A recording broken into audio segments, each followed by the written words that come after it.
Good evening. Good evening. Good evening. Welcome back. Welcome back. Welcome back. Welcome back. Let me see what this says. Oh, there we go. SWAC Saturday on a Tuesday. Hey, y'all. Uh-oh, not nephew got his wine on a Tuesday night. I heard it. Thank you guys so much for tuning in. Hi. Let's go ahead and do your spiel.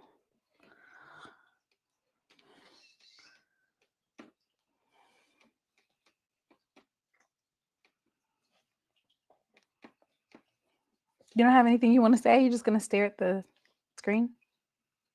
Do you want to say anything? Okay. So Braxton doesn't have anything to say. That's a first.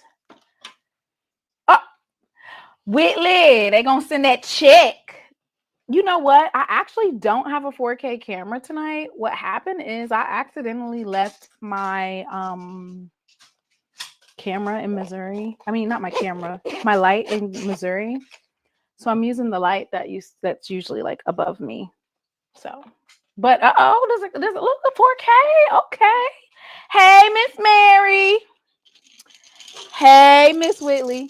Y'all tell Mr. Ford to get on. Fabulous.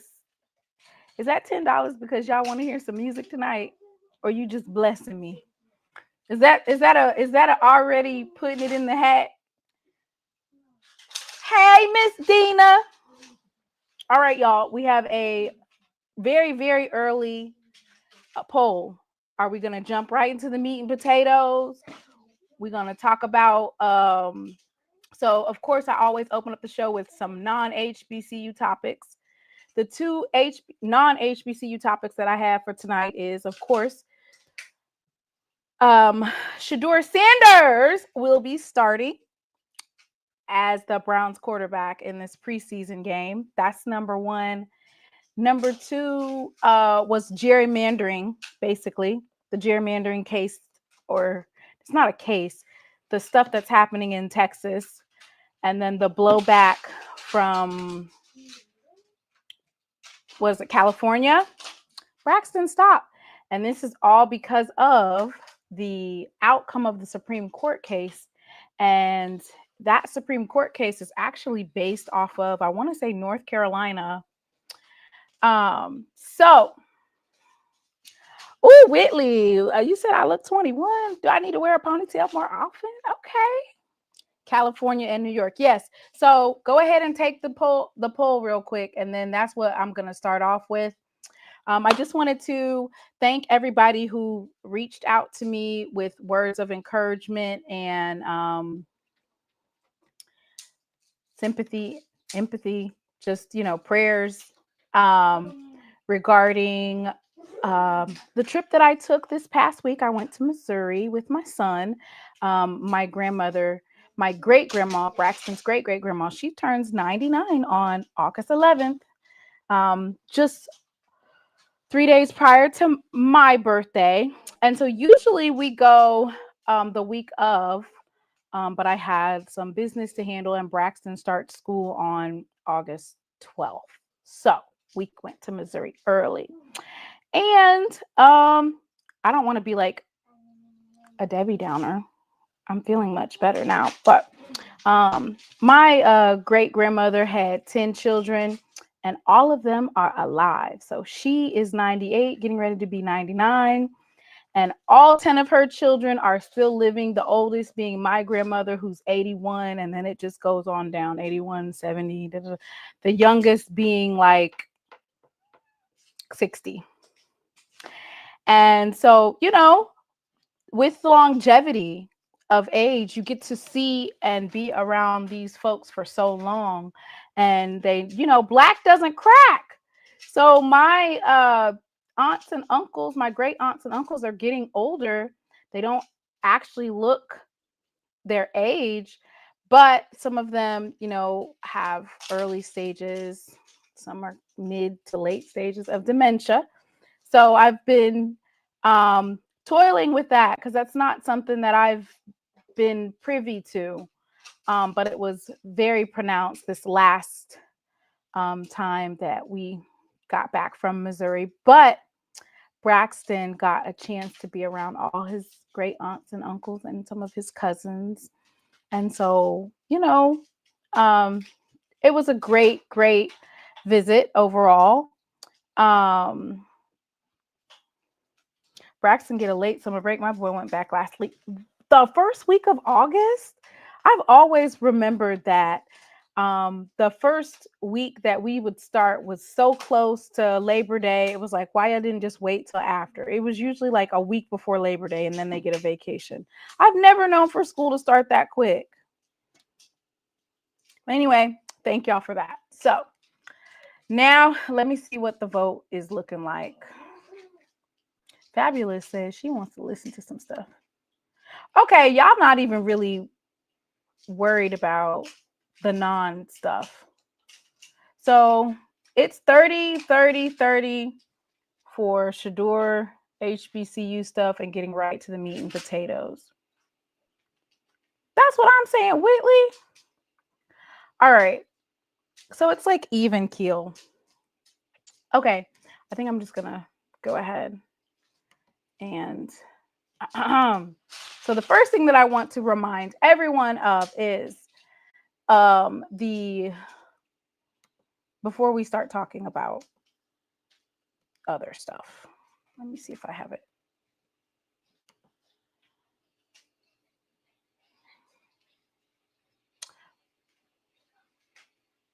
Okay, so they actually have a couple of things going on. This is crazy.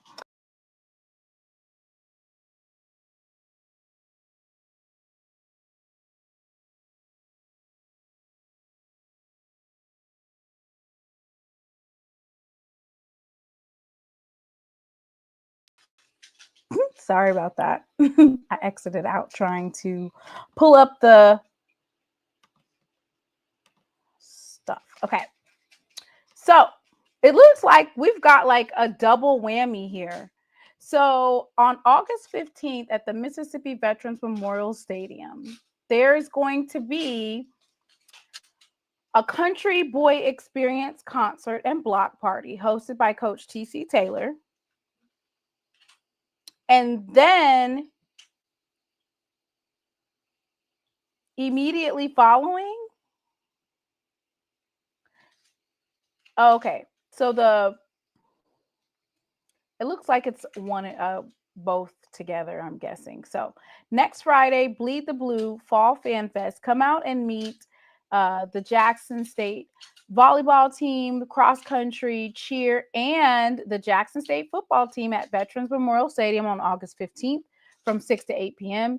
Immediately following Fan Fest is the Country Boy Experience concert and block host party. Okay, so it's from 6 to 8. You guys are going to have the Bleed Blue Fall Fan Fest, and then the Country Boy Experience concert and block party is going to be hosted by Coach T.C. Taylor is immediately after the merge. Okay, and then you also have the merge. When is the merge, Jay? When is the merge? You don't have any date. Jay, send me that flyer, please. So I would encourage everybody to go out to the Mississippi Veterans Memorial Stadium. The very next day is the merge. Jay, send me a flyer to Twitter, please. Hey, Mr. Ford.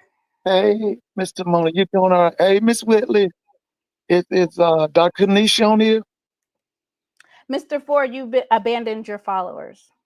No, that's you. I've been having to listen to them Prairie View folk, child, because I can't find you. You putting on all kind of old stuff, Jerome them from 6 months ago or whenever. I've been listening to let me say this here.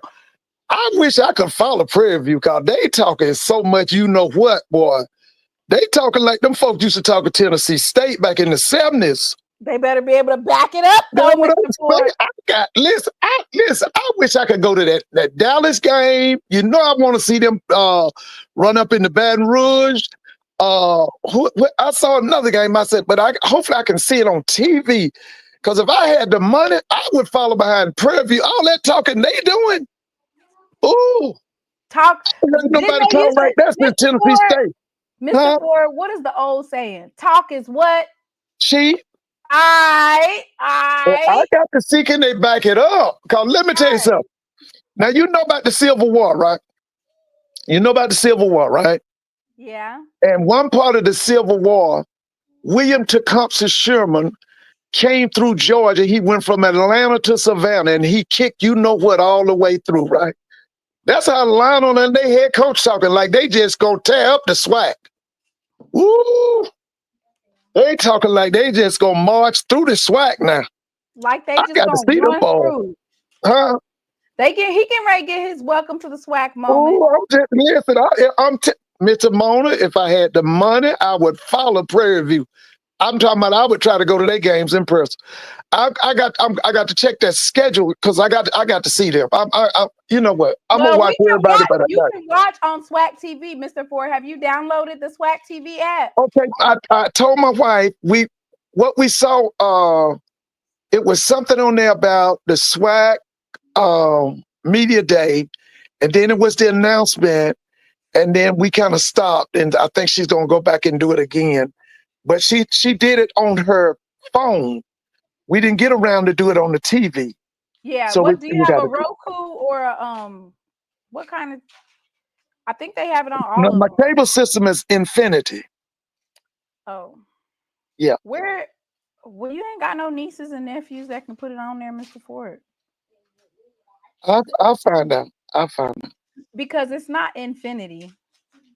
It's Okay. like whatever platform your TV is. So Hey, hey Miss Mary? Is that Miss Mary? Yep. Hey Miss Mary.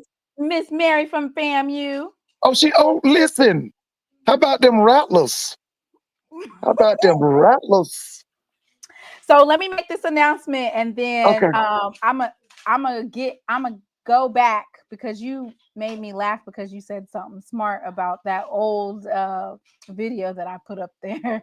Yeah, you I've been having to listen to Lionel. August 16th, the Merge, introducing the 2025 edition of the Jackson State University Sonic Boom of the South. Doors open at 2 p.m., Merge at 4 p.m., followed by the Merge Parade. Mr. Ford, guess how many pieces Jackson State gonna have this year? Not 400. A minimum of 350.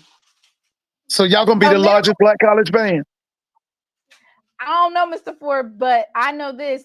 IHL had a meeting last week to approve of, I guess, like appropriations or money for the Sonic Boom of the South to charter a private jet to Las Vegas.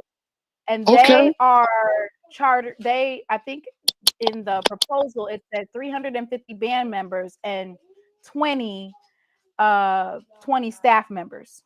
Okay. Now, what the ticket sales looking like? Is it going to be 50,000? What's the ticket sales looking like? I would say that it just depends on the game. Depends on the game. Okay. I heard. Jay said that he heard Langston had 280 pieces. Langston University got 280 pieces? That's what the word on the street is. Allegedly, Langston got 280 pieces. They are excited to see Grambling World Fame because I Grambling plays.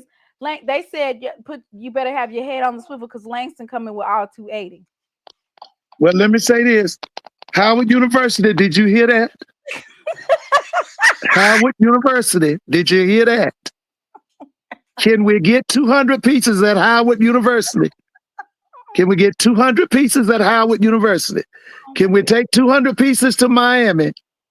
Labor Day weekend. Can we do it? The capstone. Okay. The most comprehensive black university in America. The one that got a law school and a medical school. Can we get 200 pieces on the field at the Orange Blossom Classic? And they coming to Jackson for Labor Day Battle of the Band, so they gonna be there the weekend that Hampton's there. All right. I was just wondering. Somebody from Howard University, do you accept the challenge? Do you accept the mission? And we have another announcement. Jay, can you send me that too? I'm sorry, nephew. I'm working you. Jay or nephew. Can you guys send me that? Mr. Ford, we have another announcement to make with the Sonic Boom of the South. I mean, It's just not fair. It's just not fair what they are doing to the band world. Right. Okay. And, I wish folks well, but they just plan on dominating and taking it to new heights. And the way that they plan on doing that is they always reach back and come get their own. And so there was an opening recently for like an assistant band director, and that position has been filled. And I'm not like privy to the ins and outs of band smack talk. But the Sonic Boom of the South has hired Travis y'all tell me how to do it. Is it Pruitt? Okay, he's a graduate of Jackson? Huh? He's a graduate of Jackson? Is he a graduate of Jackson? It gets way deeper than that. I want to say it's Pruitt, but y'all gonna have to correct me if I'm wrong on how to pronounce it. He is going to serve as an ambassador of goodwill for Jackson State University. He's a 2-time graduate. Okay. But not only that, he was in the band. Oh, okay. I see what Dr. Carey said. He was a hell of an arranger. Yes, they said that he's presenting myself as a showcase of musical experience, elegance, sophistication. Oh, yeah. The spirit, de corps, and dignity. Okay. The equalizer. Oh, okay. Lord, they said that he's the equalizer. Okay. So he's gonna be ready for the 100. When is that? November what? The 100. He's gonna be ready for the 100. Mr. Ford, this is not that type of party. This is what we call total domination. Listen, that first week in November in Tallahassee, on the highest of 7 hills. You so messy, Mr. Ford. 3 monsters with the pen game. Listen, 3 monsters with the pen game. The marching -237, Mr. I was about to say, isn't that what Miss Whitley calls them? The marching 237, isn't it? We don't even have to do Band of the Year at the Celebration Bowl. Just mail the Band of the Year trophy to Jackson right now. We already, just mail it to us. Mr. Ford must don't know he was there from 2021 to 2023. You know that those folks, we call them pots and pans, Mr. Ford. Yeah, that's what Miss Whitley called them, in the pots and pans, 237. Pots and pans. All right, so now, of course, I love this. So we can segue right into this. Jerome, you just let me know when you're ready. So we can segue into the HBCU talk, the historical reference for that. But I did want to get your thoughts, Mr. Ford, on North Carolina A&T has sold out their homecoming tickets already. And as you know, they're playing South Carolina State for homecoming. Okay, and they're going to get their ass whooped. Wait a minute. They hired get their ass whooped in front of a capacity crowd.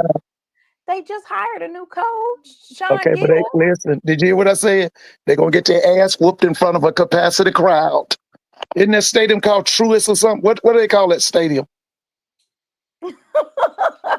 Yeah.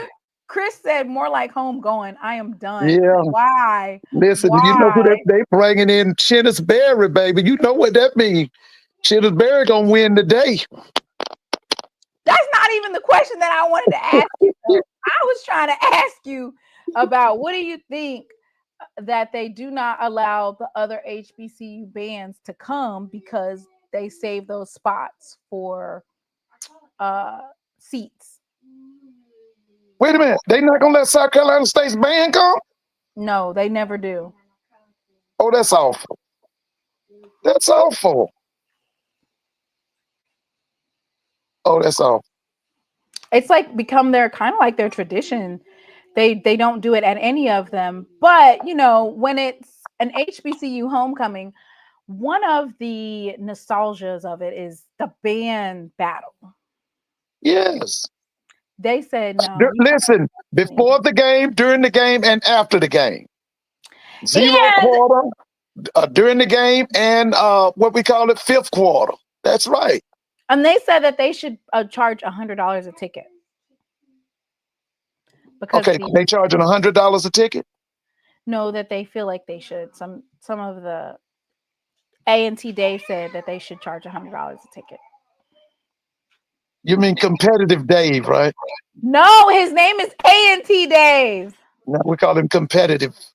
Okay, but his name, I call him A&T Dave, and he said I call him competitive Dave because they have really, really high, like, you know, when demand goes up, price usually goes up. So the thing that I will say about homecoming, I don't know about everybody else, but that's probably why I haven't been back in so long, because homecoming, you have to come a certain type of way. You got to step when you go to homecoming. Always at all HBCU homecomings. You're right. So it's up. Your fashion got to be up. Your hair got to be done. Your nails got to be done. Don't forget your little cards. You got to pretend like you know how you charade like you on the verge of making $1 million, and you be giving out cards. You remember that? Remember that back in the day? Everybody would be giving out. Know about that? What's that? Oh yeah, about? They would be giving out cards like they were on the verge of getting $1 million, and then you would ask them for $20 for the school, and they would look at you like you were crazy. Yeah, those are the folks. You talking about pretenders that they want to come back. I call them the charaders. Oh, I don't want to. I'm not a type of person where I have to pretend like I'm anything, but I do want to look a certain type of way when I go to homecoming. Yeah, like you said, homecoming now. I mean, HBCU homecoming. See, I'm from South Georgia, and we had Albany State's homecoming, and then we had Florida A&M's homecoming. You know, that was, well, let's see, 30 miles north for me, 50 miles south for me. So I listen, I go back with homecomings now all my life. Yes. So, you know, $100 a ticket, boy, catch me outside tailgating. No. But yes, some people don't even make it to the homecoming game though, because they been partying all last night. Well, now I'll pay $100 to see what's his name up there at North Carolina Central? What's that guy's name? You know the head coach at Central. What's his name? Coach Oliver. I'll pay $100 to see Oliver whoop on Terrence Graves and them behind. I'll pay $100 for it. Mr. Ford, how dare you say that North Carolina Central is going to beat up on Southern? It's going to happen. I'm rolling with the SWAC on this one. I'm with the SWAC too. I'm pulling for the SWAC, but I believe the Central should be favored. I haven't looked at the numbers. I know they got an ace in the hole with Trey Holly. Oh yeah, but they still don't have an offensive coordinator. Well, if the offensive coordinator is a running back coach and they have Trey Holly, then they have an ace in the hole. If they're doing 3 clouds and a dust or whatever you said, and they have Trey Holly from LSU. Yeah, he's tough. You know what? I went back and since I couldn't catch up with you, I was watching some films on him. Why do you keep saying that, Mr. Ford? I was on vacation. I told you, you running reruns and what's his name? Lionel and them just going off every night. I saw Lionel. He was on somebody's show. I think he was on that guy's show over there. You know, that boy over there on that other side over there. He was with him. You know what I'm talking about. He was over there. And then I saw him. He had the head coach on. Like I said, I ain't heard nobody talk that kind of coach. What head coach? Listen, I ain't heard nobody talk about that kind of SHIT since Tennessee State in the 70s. Cause let Lionel and his coach, what's his name, Tremaine Jackson, they said they gonna march through the SWAC. Like I'm telling you, you remember in Civil War history, Sherman marched through Georgia. He marched from Atlanta to Savannah. That's where they act like they're gonna do the SWAC. So the thing about Jackson State is our air and our confidence, like we don't even have to talk. Yeah, well, We don't even have to talk. We don't have to say too much. Right. You're Folks right. know we're gonna drag their ass from here to Timbuktu. And listen, did you see that they put out the FCS top 25? The only black university was Jackson State. You were the only one. They had to. It was only Jackson State was rated in the. It was the top 25. They had, I think, it had North Dakota State 1, maybe South Dakota State 2 or 3. Ooh, and for some reason, out of all the talk and all the rah-rah and all the yada yada yada, only one HBCU. That's what I'm saying. Like we could talk, but we not. Oh, Mr. Bona, let me say this. Listen, you know that Muhammad Ali's brother Rahman died. Did you hear about that? Let me pull him up. I did Yeah, see it. Rahman died. That was Muhammad Ali's younger brother. He was always with Ali. You know, yeah, Rahman. I think he was 82, 83. The only one, the only HBCU. Yes, they were the only one.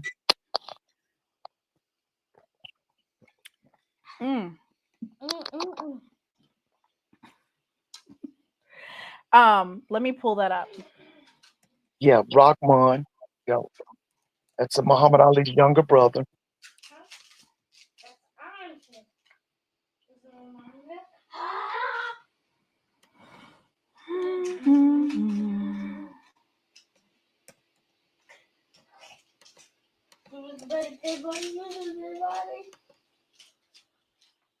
Rahaman Ali. Yeah, Rahman.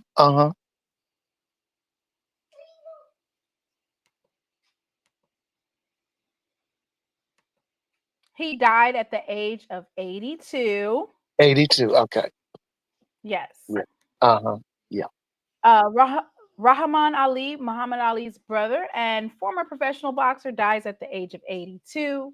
The Muhammad Ali Center announced Rahaman's death on Saturday, August 2nd.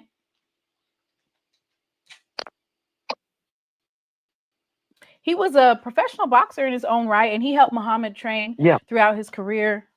Oh, yeah. The cause of death has not been released at this time. You can't tell Muhammad Ali's story without mentioning the significance of his brother. Now, you see the picture right there? So Rahman looked like the daddy. Muhammad Ali looked like their mother. Yeah. Ali looked like his mother. Rahman looked like their dad.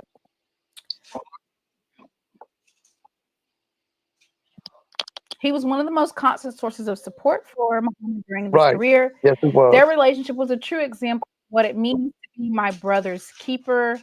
He was born on July 18th, 1943, followed in his older brother's footsteps and became a professional boxer. He won 14 out of his 18 professional bouts from 1964, between 1964 and 1972. After retiring from his own boxing career, Rahaman began traveling with Muhammad, supporting his brother and helping him train. Rahaman wrote 2 books about his lifetime boxing with his brother. There was a 2014 book, that's Muhammad Ali's brother, My Life on the Undercard, which was authored by boxing writer and columnist Ron Brashear, and 2019, My Brother Muhammad Ali, The Definitive Biography. Oh, wow.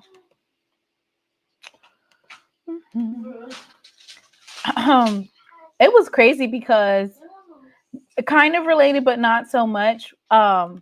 So are you familiar with Clarissa Shields, Mr. Ford? Yeah, I've heard about it. Yeah, I know she's getting ready to fight. Is that Layla Ali? So she called Layla Ali out And then whoever was Muhammad's first wife came out and was talking noise. I was like, wait a minute, what is going on? Your mama called you Clay, I'm gonna call you Clay. Don't call me Clay. Why you didn't want to be called Clay? Cassius Clay? You remember he was under the tutelage of Malcolm X, and Malcolm taught him the whole thing of where our names come from. A slave name. Yeah, our names represent the people who owned us. You took the slave master's name.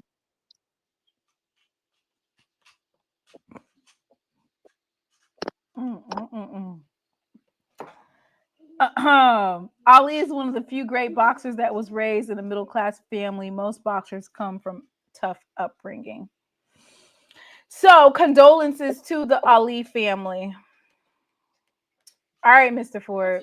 So did you have a chance to watch the, even though it was a rerun, Mr. Ford, did you have a chance to watch it?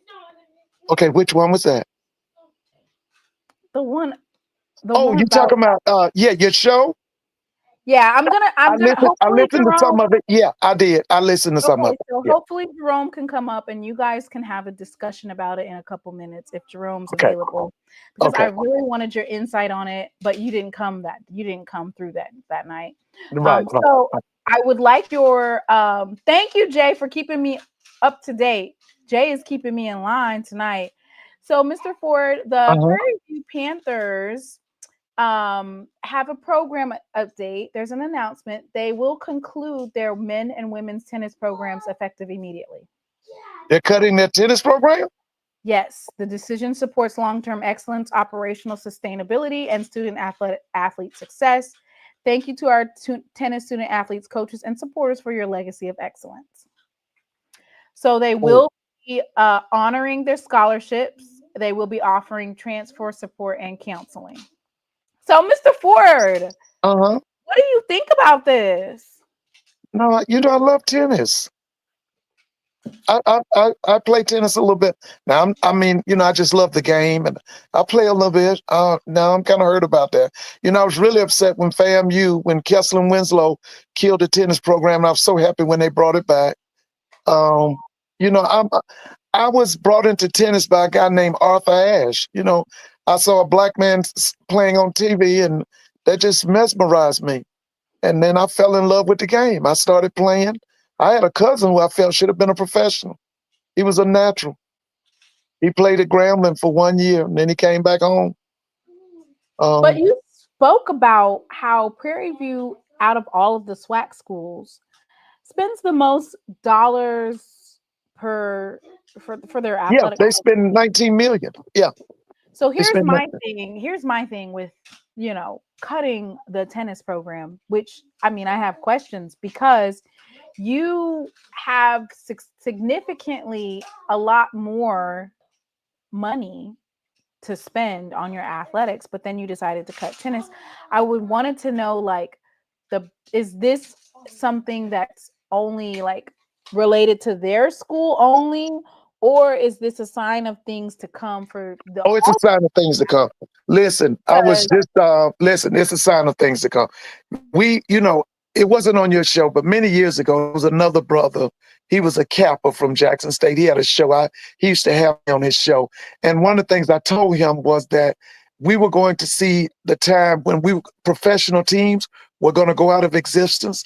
Now, I don't know if you've heard, but right now the Minnesota Twins are dumping players because for the 26th season, they only have $38 million. So these people on the higher levels of professional sports, they're running out of money. Okay, so we're going to see this. Now, let me just say this about Prairie View, and I might be wrong, but that had to be the call of AD Golf. He had to make that call. He had to make that call.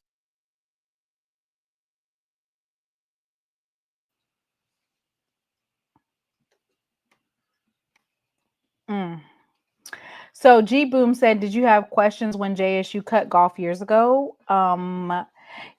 Yes, but that was due to budget cuts. Prairie View. Well, I was hurt in because terms Eddie of Payton had a athletics, doesn't listen. have- He had a great team. He had a championship team. He was also recruiting very heavily out of Atlanta, specifically Mays High School. So yeah, we were hurt when yes, JSU we were cut hurt, that and yes, we were asking when they questions. cut that golf team. We were really hurt about that. We knew it was because of budget cuts. A lot of Yeah, people yeah, in the chat we are were hurt. saying We they're were going really hurt. all in on And then football. Eddie did really he did a great job. Jackson State's golf team was probably the best golf team in HBCU sports. I will also, I'm not trying to start stuff, but this is what I'll say about the difference between Jackson State and other teams. And this is not a knock. This is just what it is. What it is.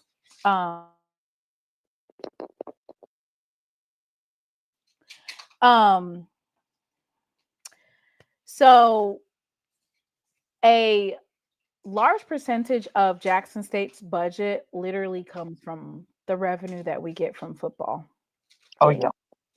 Like a heavy percentage versus a program like Prairie View, where the majority of your budget does not come from your football games.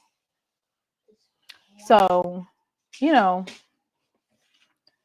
I'm just saying it's interesting to see because Prairie View has always been one of those programs where you said that they inject the most amount of money out of all of the SWAC schools. I was wondering, is this ending of the tennis program for the men and women's, is that something that is,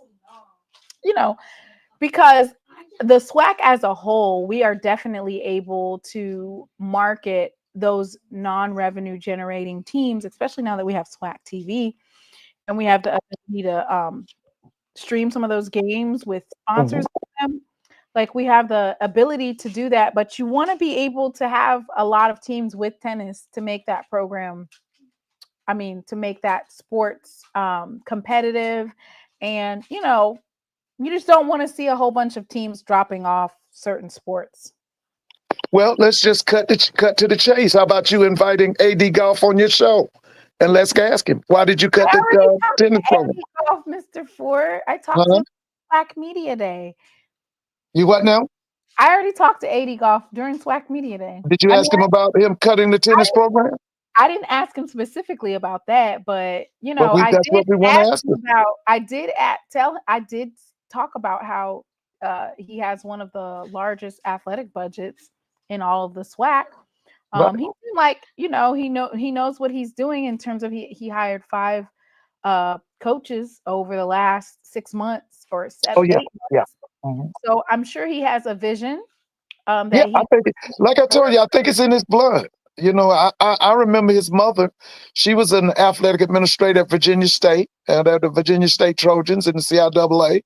Yeah, I remember his mother. Right. Nephew, right. Mr. Ford's like, why you don't ask him? Don't be asking me. Mr. Ford said, ask the source. All right. Okay. So, let's get into this. I love this conversation. Because we are just going to talk about HBCU Bluebloods. Yes, everyone has said what they think, what they don't think, but I think it's good to get a historic perspective of the Bluebloods, right? We need to get that. Dang. I forgot what he changed his name to.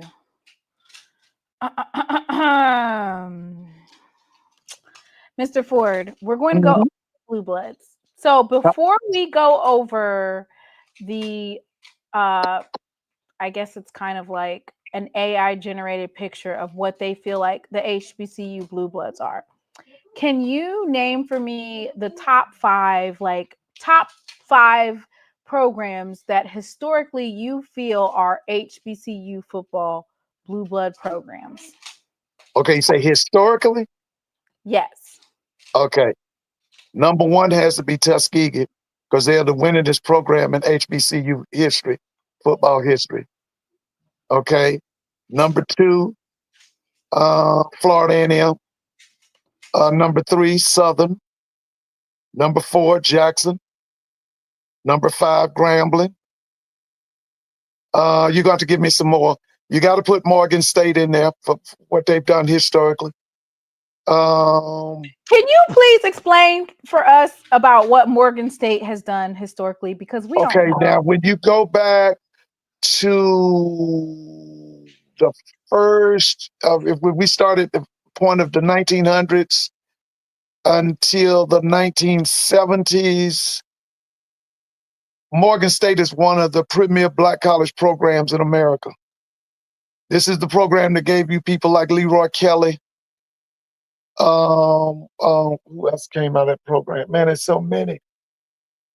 Let's see. The Bears turn out a lot. I wish I could, if you would, put on your screen a Hall of Fame Morgan State players. I'm getting old. I know Leroy Kelly. Man, there's so many have come out of Morgan State. Morgan State was the beast of the East into the 70s. There you go. Yeah, Earl Banks. See, I remember the Earl Banks. Raymond Chester. Raymond Chester came out of Morgan State. He was the one who... Rosie Brown. Raymond Chester revolutionized the tight end position because it was one of the first times a tight end had sprinter speed. And Raymond played, he was originally drafted by the Oakland Raiders, Al Davis. Len Ford? Willie Lanier. That's right. Yeah, that's right. Willie Lanier. He was on a championship team with the Kansas City Chiefs. Played with Otis Taylor. Played with Buck Buchanan. Played with Tank Holmes, Emmett Thomas. All of them. They won the championship in 1970. They beat the Minnesota Vikings. Now in 66 or 65, they lost the first Super Bowl to the Green Bay Packers.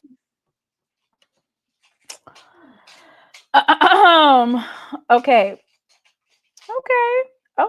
Well, so can you talk about Grambling State? Of course, we know about Eddie Robinson, but can you talk about like the time frame for the dominance? Okay, now here's the thing. Rob takes that job. Eddie Robb takes that job. Prez hires him, I think, 1941. Okay, he's moving along. 1956, he goes down to the Orange Blossom Classic and beats Florida A&M. Florida A&M had a legendary running back by the name of Willie Gallimore. I think they call him the Galloping Ghost or something. But anyway, he goes to the league, to the Chicago Bears. Turns out the Chicago Bears dies tragically in a auto crash. And the word was that he broke his neck or something. But anyway, they drove, even though it was him and another guy was killed in the Volkswagen, they drove the car away from the accident. Yeah, Frenchie Fuqua. Frenchie Fuqua ran with Franco Harris with the Pittsburgh Steelers. Now, Chuck Foreman, I want to say he came from Kansas. He was out of Miami or somewhere. He was not an HBCU player. Chuck Foreman was not an HBCU player. I want to say Chuck was from Miami. Was he from Florida? But I think he played out there in the Midwest. Yeah, Willie Gallimore played against Grambling, I think, in 56. Grambling won that game. That was the biggest game in black college football at the time. It was called the Orange Blossom Classic. It was played at the Orange Bowl. Okay? And now here's the thing about it, and this is what I tell everybody. Grambling was basically overshadowed by Southern during the life of Arnett Mumford. When Arnett Mumford died in 1961 or 62, that was the beginning of Grambling's greatness. That's when Grambling took over Louisiana, and that's when Grambling took over black college sports. Okay?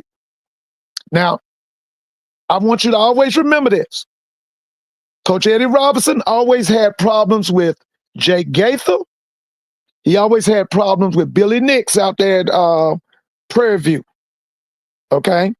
Now, I think in 20 meetings, he beat Tennessee State 12 times, and I think Tennessee State beat him 8 times. We'd have to go back and check that. But you got to remember now, Rob coached from 1941 until what, was it 94, 90? When did he retire? 95. Yeah. So you remember one while he was the winningest college or university coach in America. Yeah. And then I think it was Joe Paterno surpassed him, but then the NCAA took those wins away from Joe Paterno, which made Eddie Robinson again the winningest college or university coach. Jesse Hot Combs Jones. Okay, who was that? Now I don't know anything. I don't You know got me right there, bro. No, he was making fun of the names. Like he was making fun of all those names that you had. Not that you had, but that you were sharing. He said that they're all weird names. Okay. Oh, Eddie Robinson coached from 1941 to 1997. Right. Okay, so can you talk a little bit about Jackson State? Yeah. And their dominance. Why are they considered a blue blood? Now, listen. I read about Rod Page. I don't remember Rod Page at Jackson. I know, you remember the night you read about Harold Jackson and all those people got drafted? We wasn't talking about Harold. Oh, we're talking about drafting. Harold played for Rod Page. Right. Yeah. Now, when I started studying Jackson and watching Jackson, I saw them under W.C. Gordon. My mother had a friend. My mother and dad had a friend. He was a Jackson State graduate. He talked about the Bob Hill years. Remember I told you he gave me a picture of the Jackson State team. I think it was in 1973 or 74. And like 20 guys off that team got drafted in the NFL. Did I tell you about that? Yes. Right. And let's see. I didn't see the Bob Hills teams. I didn't see them. I saw the W.C. Gordon teams. Those are the teams that I saw. From that point on, I was watching Jackson. But now I read about the Bob Hill teams. I used to see them in Jet Magazine and the Pittsburgh Courier. Yeah. But I didn't see them in person. I didn't see them in person. Oh, okay. Well, Zodan stepped into the chat. I think he wants to add something to that. Because you guys are echoing, I'm going to mute you, Mr. Ford, and let him say something. Then I'm going to unmute you so that he can respond, okay? Oh, and say hello to Dr. Kanisha, Mr. Ford.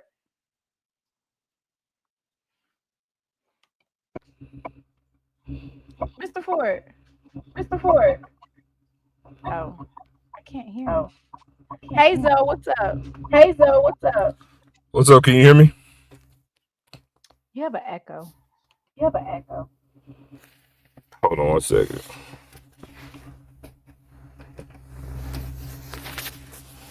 I just muted myself, so you can go ahead and talk. Hold on 1 second. See if this will help. Hello. Okay, yeah, that's better. I think. I can't hear Mr. Ford anymore, though. How you doing, though? Oh, yeah. All right, can you hear me now? Oh, yeah.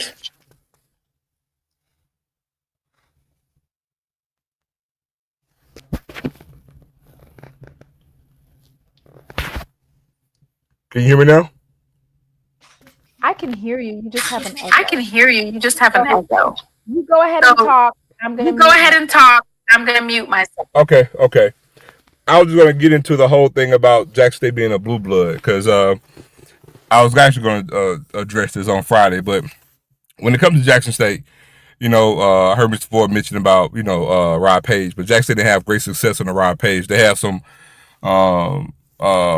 he came in to turn some things around, but Jackson State really started taking off with Bob Hill, won the first national championship. And we won a championship in '96, but I don't really even mention that. I'm gonna get into the championships in black college football because honestly, a lot of teams got credited with championships they shouldn't really have, because none of the games were actually settled on the field, because you were hovering between, Division 1 and Division 2, with the likes of that, right? And so, whenever we had a championship that was being played between the Orange Blossom Classic in the 60s and 70s, we count those because they were settled on the field. So the ones that were voting the Sheridan poll, I could give careless about that. But Jack State in particular, listen, as we speak right now, Jack State and Grambling joined the SWAC in 1955 or 56. And Jackson State right now is tied with Southern with the second most conference championships with 20. Grambling has 25. Southern was in the SWAC, I believe, 9 or 11 years before Jack State and Grambling even joined the conference. Jackson State, over the time, one of the amount of championships we have the third most players drafted of any HBCU program. No other FCS program has more first-round draft picks than Jackson State. No other HBCU program has had more players drafted out of one draft than Jackson State, which is a record that we still hold to this day. And also, I need people to understand what the definition of blue blood is, right? Because when we talk about the definition of blue blood, it's not just winning championships. It's all things included. When we talk about the rabid fan base, when we talk about, who moves the needle, right? It's going to be Grambling. It's going to be Tennessee State. It's going to be FAMU. It's going to be Southern, Tuskegee, South Carolina State, Jackson State. It's 7 blue bloods. Like, there's no discussion. I don't care about the tiers because that's irrelevant. It's 7 blue bloods, and it's no denying. It's not even no debate when it comes down to it. Like, I saw, for example, and, I mentioned like PV or A&T. I'll say, listen, if I were to ask you right now, and forget Timona, just say any random person, when you think of HBCU football, who comes to mind? I can assure you it's not going to be PV. I can assure you nobody's going to say that. If you say, hey, when you think of HBCU football right now today, forget because you're winning right now or last year. When it comes down to it, will your school be a name that they say? And if they don't, that's your answer, right? And I can name tons of schools like that. Jackson State doesn't have to be winning to get that credence, right? Even when we're losing, it doesn't diminish what we are, or Grambling, because Grambling doesn't have great success right now, and everybody still can say Grambling is a blue blood, right? So that doesn't diminish what you have. Same thing with Jackson State. Some people say, oh, well, Jack State didn't have from 2000 to 2020 was the worst 20-year stretch of our history. But even in that time frame, we were still competitive. We've won a championship in every decade. Not everybody else can say that. Out of all the other schools within the SWAC, or actually even the HBCU, outside of Grambling, we've had the least amount of losing seasons. That's a fact. So people want to say, oh, well, you don't really have that many HBCU national championships. But then the question is, do you know why? Because remember, those championships were named on the field. In the 80s, Jackson State won 8 championships in 10 years, right? 8 championships in 10 years, conference titles. So ask yourself, if the SWAC was the most dominant conference, then why didn't Jackson State have more national titles? Well, I'll tell you why. Because on so many years, you will have a team like Tuskegee that went undefeated, playing far less competition, and they'll say, well, they were undefeated, so we'll give them the national championship.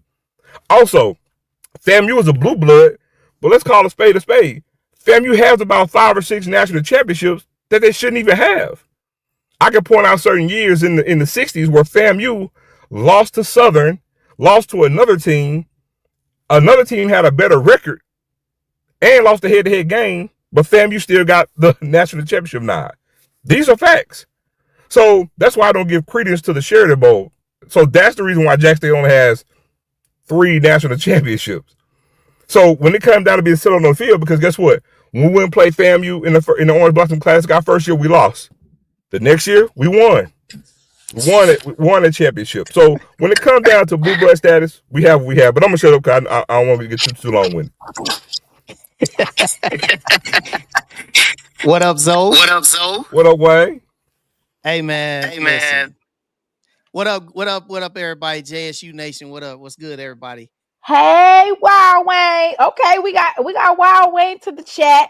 And I'm great. I'm excited to see what Wild Wayne has to say. Hoping that Mr. Ford comes back up here and that I can get Jerome up here as well. I love the fact that you guys are each giving your perspective on the Blue Bloods, but utilizing historical evidence based on your opinion. You're not just saying we're a Blue Blood because that's what school I went to. Go ahead, Absolutely. Yahweh. So what I want to say to this is, first off, man, this list has definitely stirred up a whole lot of folks, man. It's made a lot of folks mad. It's created some delusion. A lot of different things out here. But first off, let me just say, just like these tiers and all this stuff, man. Listen, I'm not here for all these tiers and all this stuff. Let me just say this: a Blue Bloods, just in support of Jackson State. Now, y'all know me. I'm not a biased guy. Yes, I'm an A&M guy. You see this A&M flag behind me, but I'm not a biased guy, and I'm not no dummy. When you're talking about a Blue Blood, you're talking about a household name, something that immediately, when you think, just like you think of baseball, you think of the New York Yankees. You know what I'm saying? Or Dodgers. When you talk about HBCU football, Jackson State definitely is one of those household names that you think of. All those different things. Grambling, just for the legacy and the history that Eddie Robinson has or had. Well, still has. You know what I'm saying? All these different things. FAMU, Jake Gaither, Southern. You're talking about Pete Richardson. You're talking about all of the players. Mel Blunt. You could just name all the names of players that have been drafted. The top guys at Jackson State alone. When you're thinking about Walter Payton, you know what I'm saying, Robert Brazel. You know what I'm saying? You're thinking about all these guys that have come, that have done wonderful things in this game. You know what I'm saying? And all of these different things that people have been trying to put into the conversation. People have been fabricating information, adding stuff that just does not have any value at all. It's just, when you think about the term Blue Bloods, what is it? It's a household name. When you sit up here and you mention it, it's some of the first things that come to your mind. When you talk about bands, there are certain bands that come to your mind. Certain rappers come to your mind. People mention Tupac, Biggie Smalls, whatever. It doesn't matter. Talking about Blue Bloods for HBCU football. The history and just the passion and everything that comes with that term. Jackson State definitely is one of those, and it's not even up for debate. And anybody else that wants to sit in here and try and add stuff to the argument, just like, okay, all right, everybody speaks about PV, and I know people been picking on Lionel because he made his list and he decided to do what he did and whatever. Listen, I'm just gonna say, Lionel, I give you credit for stepping out there like you always do, printing T-shirts and hoodies and making declarations. I give you all that credit, but you missed the mark on this one. You missed the mark, 100%, and you need to take the L on it and do not make another show to come back and try and argue this point. In fact, let me just say this. Let me just say this for every single person out here, okay? College football is getting ready to kick off, okay? Yes. I know that this has been a down period. I know we got camps open.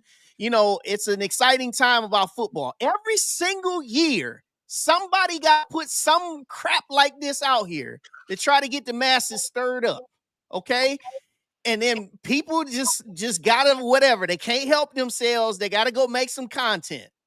Listen, I said I wasn't gonna talk about this list no more. But when I saw this, I just came off of my show From the Hill. When I saw this, I said, I need to come on here and I need to speak to the masses here. And I need to say a few things because this stuff, I'm sick and tired of y'all up here moving the goalposts on stuff. The thing is about Blue Bloods. If you ain't a Blue Blood, you ain't a Blue Blood, just shut the hell up. Leave it alone and get off of it. Listen, if you got a good team this year and you're not on here on this list, focus on this year. You're not part of the discussion. Just stop moving the goalposts. Stop inventing stuff. Stop inventing history. I know a lot of people talking about, hey, you know, PV, 80 game losing streak. Listen, I'm going to say this to even the rest of y'all too, man. Y'all got to stop entertaining these people, man, that's out here just saying foolishness. Y'all got to stop entertaining folks. Stop giving folk time. Stop giving folk platforms that don't deserve platforms. There's folk out here that don't know nothing. People get up on these screens week after week after week after week saying nothing. Don't know, just reading numbers, reading figures, don't know stats, don't know history, don't know pedigree, couldn't tell you who played quarterback last week or last year. Couldn't tell you none of that stuff. Drag. People up here getting on screens doing all this stuff, and it ain't doing nothing for the culture but except making it look foolish. There's a lot of people that came into this league and played year after year after year and just hope to have the kind of platform that we have now. Now that we have a platform that some of these players that made this blue blood tradition work, now that we have a platform, we need to stop diluting the waters with just nothing. We need to stop coming with nothing. If you're going to get on these platforms, you're going to get on screen, come with the truth, come with the facts. Come with the history. Come with the history. Just come with the history. Just stop inventing stuff, man. We tired of it. The folks are tired of it. Thank you for coming. Jerome's back, y'all. Jerome had the original conversation on Bluebloods, and it was like 8 months ago, and I stumbled on the conversation, and I was like, let me just post this. But I would like for you to just reiterate and share your thoughts as well, Jerome, and then Wild Wayne, feel free to respond. Hey, I love, hey, Timona and Wild Wayne, thank you guys for having me. Just wanted to add a little bit more context to what Wayne and Lazo mentioned a little bit earlier. So you got to remember, like in the 70s and the 80s, bar none, the SWAC was probably the SEC before it was the SEC. When it came to talent, coaching, black players getting drafted. And it's very preposterous that during that 10-year stretch, you know, Jackson State wins 7 SWAC titles and goes 5 years without a SWAC loss and only 1 HBCU national championship out of that. I can't even think of another stretch that was as dominant as Jackson State in the 80s. We talk about the U in the 80s. We need to talk about Jackson State in the 80s. And some people, you know, from the East Coast are like, oh, well, A&T, they had a nice stretch with Broadway. But you got to remember, during A&T's stretch, they shared conference titles with, it was either a 2 or a 3-way tie, typically between North Carolina Central, and I think 1 year was a 3-way tie with FAMU or something in that regard. But looking at what Coach W.C. Gordon did in the 80s, not just with winning and dominating, but the number of players that he sent to the NFL, that should put him in the Mount Rushmore of HBCU coaches, bar none. Number 2, I want to be honest, if in the last 30 to 40 years, your program has had an 80-game losing streak, and even to A&T's point, they had a 27-game losing streak. It's a little tough to put your name or your program in the same conversation with those top 5 teams you see in that first tier. I will add a little bit more layer or context because I'm seeing programs like Alabama State. I mean, historically, Alabama State is not a good football program. As a matter of fact, I think Alabama A&M has the series lead on Alabama State. I know Tuskegee, you know what I'm saying? Tuskegee leads the series with them. Jackson State leads the series with Bama State like 205-10. You know, it's something preposterous, you know. So we got to Wayne's point, we got to bring facts to this conversation. And when you look at even some D2 programs, number 1, Tuskegee should be in that conversation. I grew up on the East Coast, and for those HBCU historic aficionados, Virginia Union and Winston-Salem State have a better football pedigree than quite a few people or quite a few programs that are listed on this graphic. Come on, brother. Make it plain. You know what it's very interesting to your point. We got to be careful who we give a mic to on the internet because there are a lot of eyeballs that are watching these podcasts. And for those who don't know any better, they're going to give you some form of credibility. And you're making all of us look bad as an HBCU community. So just looking at that third tier with Delaware State and Norfolk, I mean, again, Fayetteville State, Winston-Salem State, Tuskegee, Virginia Union, even Virginia State have way more football pedigree than I would say most of the icons or folks that are in that graphic. So just wanted to bring that texture to the conversation. A lot of folks also mentioned that, of course, the SWAC was D1, playing a higher caliber group of teams, much longer than a FAMU or Bethune-Cookman, because they were in Division II for quite some time before they moved to the MEAC. So it is layered, but to Wayne's point, to Mona's point, to the other brother's point, there's some other factors that come into being a blue blood, like you said, attendance, notoriety, household name, etc. So thank you guys for this great conversation. Mr. Ford, you're back. Yeah. Would you like to respond to Wild Wayne and Jerome? Okay, I just heard a little bit of Jerome, and now I would like to say to Jerome. Now, you were saying that FAMU played Division II before. What were you saying now? You said they were playing Division II before they went to the MEAC. Yeah, you know, they were in the SIAC for quite some time. Well, now wait a minute. Now all of them were playing what they call small college football. What we call today FCS 1AA football wasn't established until 1978. All of them were under the same mantle. They were called small college football, or what we would call today Division II. They didn't set up 1AA football till 1978.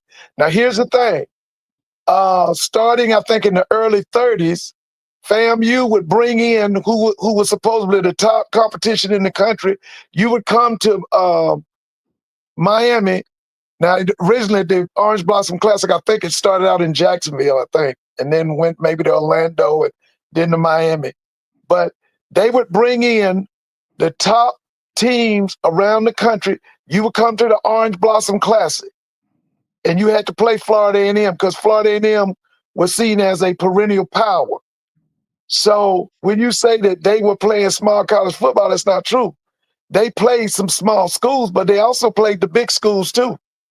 I mean, they played. If you go back and look, they were playing Grambling in the 50s. They played Southern in the 40s. Jackson State came to Miami, I think, in 62 and 63. The first time FAM won. The second time Big John and them won. Jackson State won. Then after that, Big John fled and went to Tennessee State. So they've always played major competition now. So just with respect, so let me rebuttal that. So there was a graphic that Simona posted on her playback show, and Zoe kind of alluded to that graphic, but there were plenty, I would say majority of those championships. Even I'm looking for it. I'm looking for it, Jerome. Yeah, even up until recently, you know, FAMU would be named the Black national champion with multiple losses. And some of those teams they would lose to, like a Prairie View or Southern, et cetera, were undefeated. So again, we got to bring context to the fact that from a historical standpoint. No, well, let me say this. Here was the problem back then, okay? Because actually, the people who determined the Black College Championship was the Pittsburgh Courier, okay? But here's the problem. They didn't have the knowledge that Dr. McClellan and them got today. When I say didn't have the knowledge, they didn't have a championship game back then. The de facto championship game was that Orange Blossom Classic. All right. So that's why I tell everybody now, I would like to see all of our schools combined under the leadership of Dr. McClellan, because he does give us a true champion when you look at this Celebration Bowl, because he brings the SWAC versus the MEAC. That was the problem back then. The only school that did have a championship game was Florida A&M. They were able to get the Orange Bowl. All right. Then you would come down there and you would play them. Now, some of the times FAM won, some of the time they was beat. Because let me tell you something. If you go back and look at the years that Prairie View would come to the Orange Blossom Classic, they were dominant. Like I said, Jackson came twice. I think they came in 61, maybe 61, 62. And I think they might have, let's see, Jackson lost the first one, won the second one. Okay. 61 and 62. Yeah. So they lost the first one, won the second one. Okay. Because remember, after Jackson won the game at the Orange Bowl against FAM, that's when Coach John Merritt left Jackson and went to Tennessee State. Because I think his first year at Tennessee State was 1963. But Mr. So Ford, you're right. Now you have a point about the whole thing about the records and all of that, but they didn't have the athletic leadership that we have today. They didn't have it. Because remember at one time during the 90s, we had the Heritage Bowl. Right. And the most silly ass Negroes up there in the MEAC, whole thing was they was going to the playoff. I told you the story. I used to recruit for Steve Wilson, who was a big time coach at Howard University. And I said, Steve, everybody in Atlanta wants you to bring Howard down here to play Southern. He said, I'm not coming down there to play no Southern. I'm going to the playoffs. And see, that was the problem. When they would send a team from the MEAC, they would send maybe a second or third place team. We didn't have the knowledge base or the wherewithal, the leadership at that time like we have today. So yeah, you got a point about, about the records and all of that. But the major problem was they didn't have the insight that Dr. McClellan and those have today. That's the problem. Hey, I want to go. Hold on. I want to say this. There was something, Mr. Ford, something that you had said. I do have to say this. You had said that you had said something to the effect that there were PWIs that had played in the Orange Blossom Classic. I think you said that. I think Jacksonville State might have played in it. Yeah. They were actually the only one that played in it. All the rest were all HBCU teams. Yeah. So yeah, I just want to say that. Sorry, Jerome, go ahead. Oh no, I just want to say, and Mr. Ford, good evening. Even up until recently, though, I think it was 22 when Dion's last season to Jackson State, when we lost the Celebration Bowl, FAMU appointed themselves national champions. Because of, I think they had beaten Central or some weird, Jerome, you talking about the year they went to the playoff. They lost to Southeast Louisiana. They were 9-2. They lost the 7-6 game. It was a 7-6 game. What was that? 21? That was 20. That was 22. 2022. Oh, that was 21. It was 21. Yeah, you're right. Yeah, you're right. It was 21. 21. Yep. And then there was a year that I think. Wait, Mr. Ford, I got it, Jerome. I got it. So let me read it out. Yep, that's it. Take yourself off mute, Timona. You muted yourself. All right. So in 1952, FAMU was 8-2. Bethune-Cookman was 9-1 and beat FAMU. Southern was 9-2 and beat FAMU, but FAMU was basically hailed as national champion. In 1953, FAMU was 9-1. Prairie View was 12-0 and beat FAMU, and FAMU was still given the national championship title. 1954, FAMU was 8-1. Southern was 10-1 and beat FAMU. FAMU was crowned national champion. 1962, FAMU was 9-1. Jackson State was 10-1 and beat FAMU. FAMU was crowned Black College National Champion. 2001, FAMU was 7-4. Tennessee State was 8-3 and beat FAMU. North Carolina A&T was 8-3 and beat FAMU. Southern was 7-4 and beat FAMU. And FAMU was still crowned National Black College National Champion. 2019, FAMU was ineligible for a conference championship. North Carolina A&T won the MEAC and the Celebration Bowl. And then in 2021, FAMU was 9-3. Jackson State was 11-2 and beat FAMU. FAMU finished second in the SWAC East, and they hailed themselves the Black College National Champion. So what do you guys have to say? Well, I'm going to get your thoughts on that, Mr. Ford. I know you kept saying about the Orange Blossom Classic, but some of those Orange Blossom Classics, they lost, and they were still... Those championships were picked by the Pittsburgh Courier. That's who was doing it back then. That's who chose their champions. It was done by the Pittsburgh Courier. That was the problem. We didn't have it. If that was a championship game, it was the game in Miami, the Orange Blossom Classic. I think the point that we're making is that for some time, for those years, which Jerome basically said it in that last one, which was oh wait, we got another one to the stage. We got Chuck Hunt to the stage. So I just want to add that yes, the Pittsburgh Courier did the HBCU national champion up until around, I want to say 79 or 80. At that point, the Sheridan Network picked up and they started claiming the national champion, and it still was the same thing. Yep.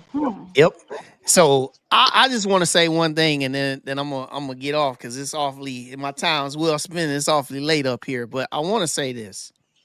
You know, again, with this whole argument of everything, man, it's just been crazy.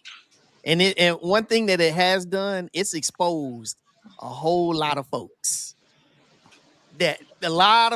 Zoe, you know what I'm talking about. It's exposed a whole lot of folks. Getting up here saying a lot of stuff, man. I'm gonna say this because I'm gonna go ahead, bro. I just want to say this. I've always said, and I said this before this topic even came up, because I said it before, I said it last year. There are 7 blue bloods in all of HBCU football, and Tuskegee is in that number. The reason why you can't eliminate them, I know they say we're talking about D1 programs, you still can't eliminate Tuskegee because at the forefront, like Mr. Ford stated, at the beginning of when they all started playing, they were all the same level, right? Nice. They were all the same level. And so Tuskegee have the most wins. So the thing is, every blue blood has more than just one thing to stand on. I hate this narrative that you're only if you have this many number of championships. Wrong. It's so many, it's multi-tiered reasons why you're a blue blood. Also, when, for example, I can use Michigan, right? LSU has been winning. They've been a dominant program. Yep. LSU is not a blue blood. Nope. I'm saying just because you have a recent run of success, A&T, that does not make you a blue blood. Nope. A&T, even with their success, they're hovering around 500 in their career winnings. That ain't no blue blood. Mr. Ford, is North Carolina A&T a blue blood? No, Yes. No, the hell they ain't. No, they aren't, man. They are them not. and South Carolina State are blue bloods, and Morgan State. Man, look, you can put that ripple down. Yeah. There is no program hovering around 500 in their entirety, and they're a blue blood. No, not at all. Right. Nowhere. Go ahead. You ain't a blue blood. You're not a blue blood. If you're not a blue blood and you're on the bottom of whoa, that's a kickback. Whoa, that's a kickback. Hey, I'm gonna go ahead on and step off right here. But Timona, love you. I'll talk to you soon. I'm gonna go ahead on and step off right here. All right. Timona, love you. I'll talk to you soon. My thing is, when it comes to Timona, when it comes to Tuskegee, wait. I gotta mute everybody so they can hear me. Wait. I gotta mute everybody so they can. Okay, go ahead. When it comes to South Carolina State, Tuskegee, Southern, Grambling, FAMU, Tennessee State, and Jackson State, I can sit here and go through the whole resume individually of why every last one of them are blue bloods. But everything else saying, we got this microwave dynasty all of a sudden, the Miami Hurricanes, They were a powerhouse. The Miami Hurricanes in the national landscape are not looked at as a blue blood in college football. That is a fact. That's a fact. Notre Dame is a blue blood. Alabama is a blue blood. Ohio State is a blue blood. USC is a blue blood. Oklahoma is a blue blood. You see what I did there? And it's just not because they're winning lately. It's winning over time, but it's the whole aura of everything. When you think of this conference, you think of this school. When you think of championship, it's prolonged excellence. It's fan bases, prolonged excellence, winning championships, winning conference championships. It's a multitude of things. Let me let Chuck Hunt say what he needs to say, and then I'm gonna go to Mr. Ford. Chuck, welcome to the podcast. Yes, good evening to y'all. I'm coming on from Monroe, Louisiana. Hey, how's it going, brother Zoe? And hey, sis, how are you doing? And Mr. Ford?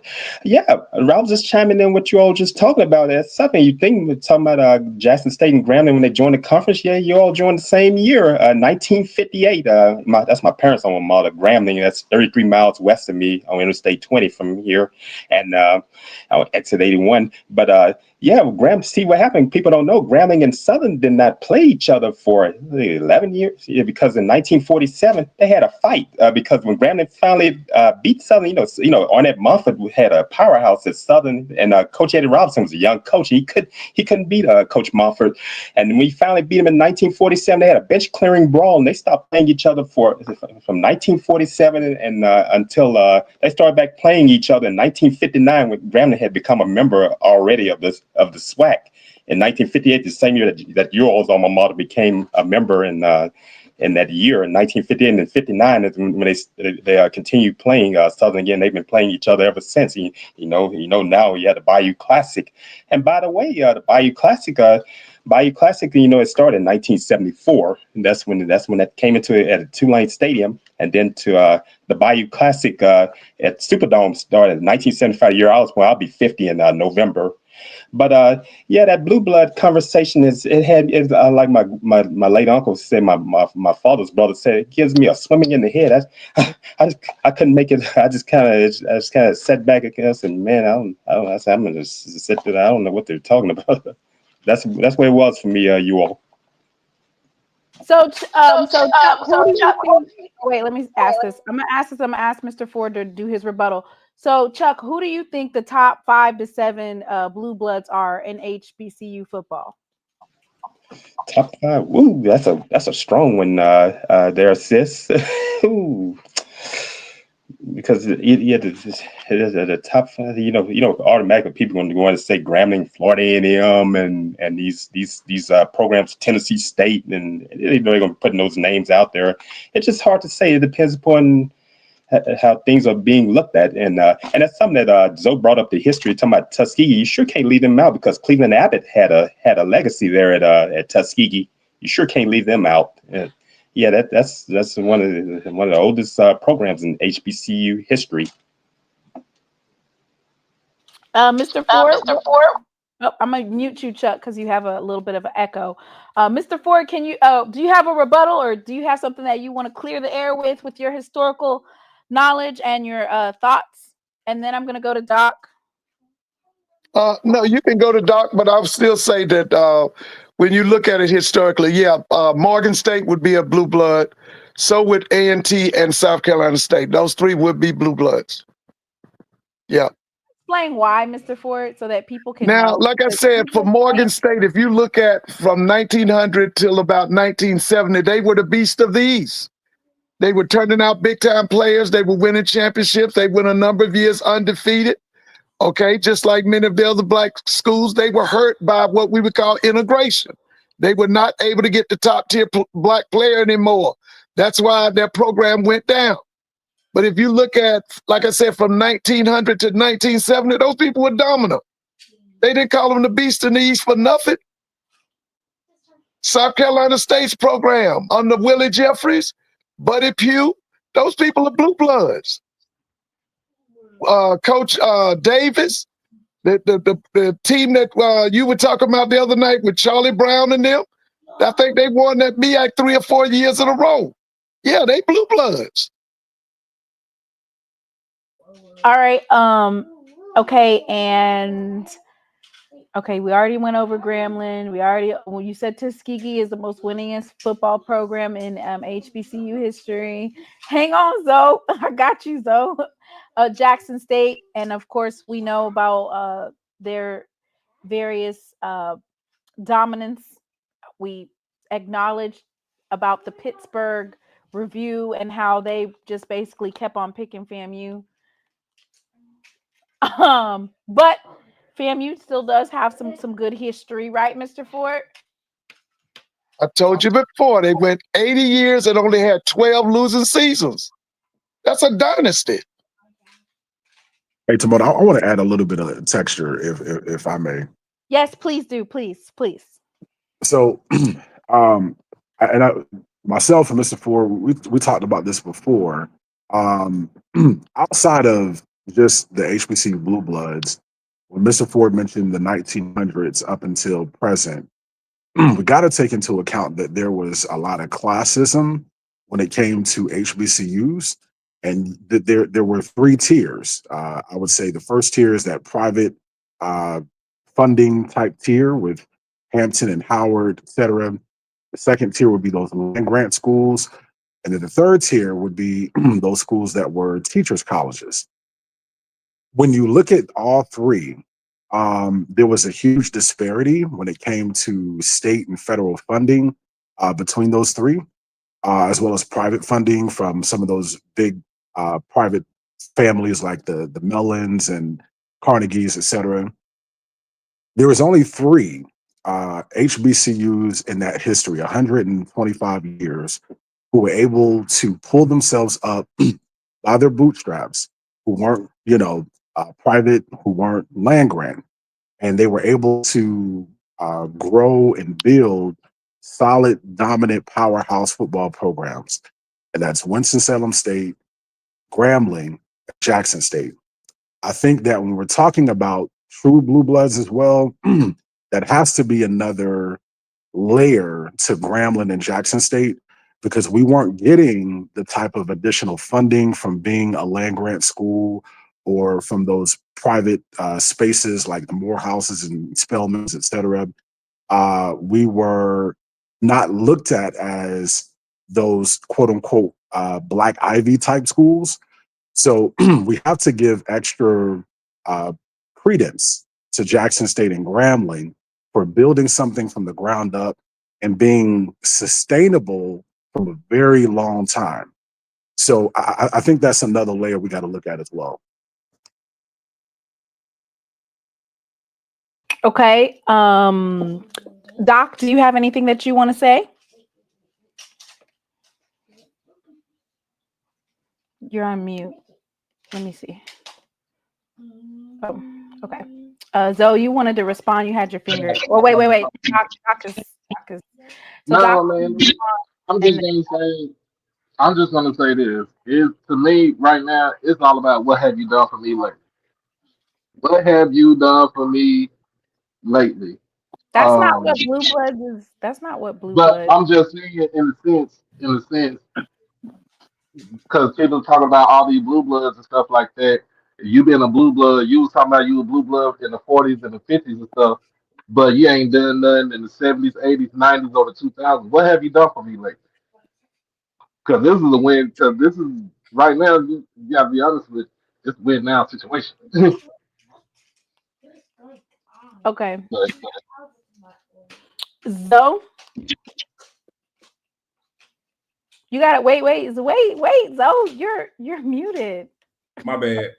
I want to read y'all something because it's gonna curtail some of the stuff that was been said here this evening. But before I do that, I just want to tell y'all Morgan State's entire football history. Do you know what their record is? 448 wins, 444 losses, and 38 ties. That's right on 500. You ain't no blue blood with no 500 record in your football history. That ain't no blue blood. Sorry, that ain't happening. So now I want to read y'all the definition, because this is the thing that's gonna kill everything else, right? Because some people will say, "What have you done for me lately?" That's a small part of it. We're talking about blue blood. So let me read y'all what a blue blood is, so we can get some understanding, right? Bluebloods refers to a select group of programs with a long-standing tradition of success, national prominence, and deep-rooted history. These teams are consistently ranked among the nation's best, attract top coaching talent and players, and have a large, passionate fan base. Think of them as the superstars of college football, HBCU landscape, right? Sustained success. Bluebloods have a track record of winning, including multiple national championships and consistent high rankings. Historical significance. These programs have a rich history in the sport, contributing to the overall legacy of college football. National recognition. They are often featured in media coverage and have a large and dedicated fan base. All right, so that's what killed Morgan State right there, because hell, they average 2,000 fans a game. The one that you said legacy. Did you use the word legacy? Hold on. Did you use the word legacy? I like how you want to stick to one thing, though. So let me finish, because I ain't cut you off. So let me finish. So you want to talk about something back in the 30s. Guess what? You can't hang your hat on what was done literally before I was even born. I'm 46. So this ain't no short window. You can't hang your hat on something that was done one time 40 years ago, and that's going to keep you relevant today. That don't work. You got to update your resume, baby. So the thing about it is, when it comes to Grambling, and Grambling ain't winning right now, right? But guess what? Grambling has won a conference title in every decade. They've won one well, they haven't won one since 2020, but they won plenty in the 2010s. They won plenty in the 2000s. They still sent players to the NFL. They're still relevant. So Grambling still knows its place. They still have their fervor. Grambling is Grambling. Tennessee State. Okay, Eddie George turned them around, but before then, Tennessee State really wasn't winning. But they still was doing that thing, still being relevant. FAMU was still doing that. You can't put Morgan State in this thing. And let's be real. If you take A&T, what they did under Broadway, they're not even in this conversation. You're not even talking about it. I'm not even in my feelings. I'm speaking facts. Jackson State is Jackson State. Jackson State, out of all the HBCUs, had the least amount of losing seasons. From 2000 to 2020, it's the worst football stretch in Jackson State history. And we still won a title. We just didn't win it as much as we were. Still got some winning records over some of the teams within the conference, minus Grambling. So I can say the same thing about South Carolina State was the only one who still was really kicking tail in this time frame, because I think they got about 7 or 8 conference titles. So, I mean, what are we talking about? Because if you're going to sit there and say Morgan State is a blue blood, I might as well put Alcorn up there, and Alcorn's not a blue blood, but they right there on the cusp. You got to bet this, dog. Morgan State, they 500 in their whole entire history. I tell you what, since 78, since the MEAC started, how many MEAC titles do Morgan State got? I got time. How many MEAC titles they won? Since they are blue blood. They need a transfusion. Let you tell it. How many titles they got? You know your football just like I do. How many MEAC titles they got?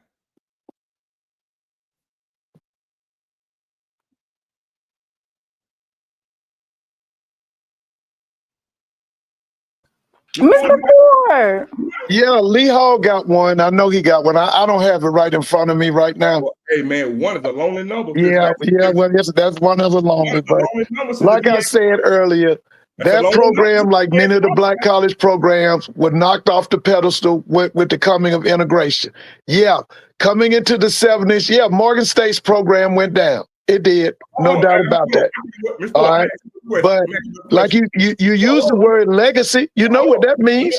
You said that they have outstanding players. They've had outstanding players at Morgan State. Let me ask you another question, because I know you're gonna know this. The gold era of HBCU ball, you would say was what, 1960? Let's say to 1999. Wouldn't you agree? Wait a minute, what'd you say? I'm sorry. The golden era of HBCU football, you would say is what, 1960 to about 99. Wouldn't you agree? I would say from probably the 50s to the end of the 70s. Yeah, I would go with the 50s to the end of the 70s. Okay. You're going to say the end of the 70s, knowing that what happened in the 80s with the talent still coming out the SWAC in the 80s? Yeah, but also you got to remember integration started to play a part in it robbed a lot of players that those HBCU programs would have gotten in the 80s. They weren't getting them anymore. You're reaching, because the golden, you got to include the 80s because the advent of BET, you still was getting players, and HBCU ball was actually coming to the forefront in the 80s with the rise and the advent of BET. Plus, all the players came in. Jerry Rice was still coming through. You had high-profile players still getting drafted high in the 80s. So I say the 99, but I'm gonna roll with you from 55. Let's say 55 to 89. Then I roll with that. Okay, then. So let's say we're gonna leave Tuskegee out of this because we're finna talk just big boy ball right now. So I'm gonna go 55 to 89, just the way you like it. From that time frame, right then and there, you tell me who your Bluebloods is now. I want to hear you come with the bull jive now. From right then and there. You saying from 55? From 55 to 89. I want you to tell me who your Bluebloods is. You gonna tell me Morgan State? Yeah, definitely. If you're gonna go as far back in the 50s, yeah. I might even throw in Maryland Eastern Shore. If you're gonna use the 50s, yeah.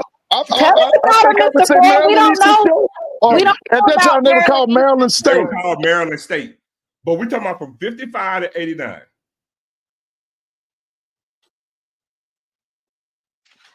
Okay, so let's just name them out. So then you had the W.C. Gordon era, you had the Pete Richardson era, you had the what? Are we doing John Merritt? The point that I'm getting at is if you go from that time frame, it don't change.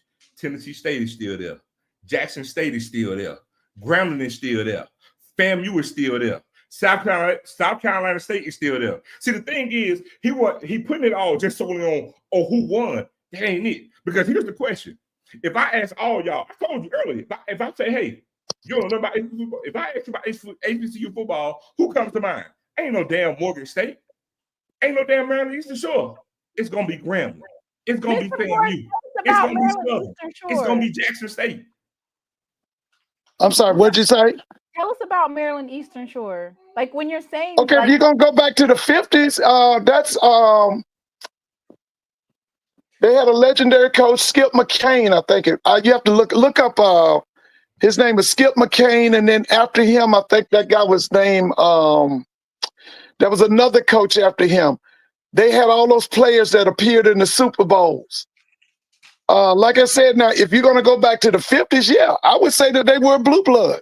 I would not only would I say Morgan State, I would say Maryland Eastern Shore. Oh, it says Vernon Skip McCain.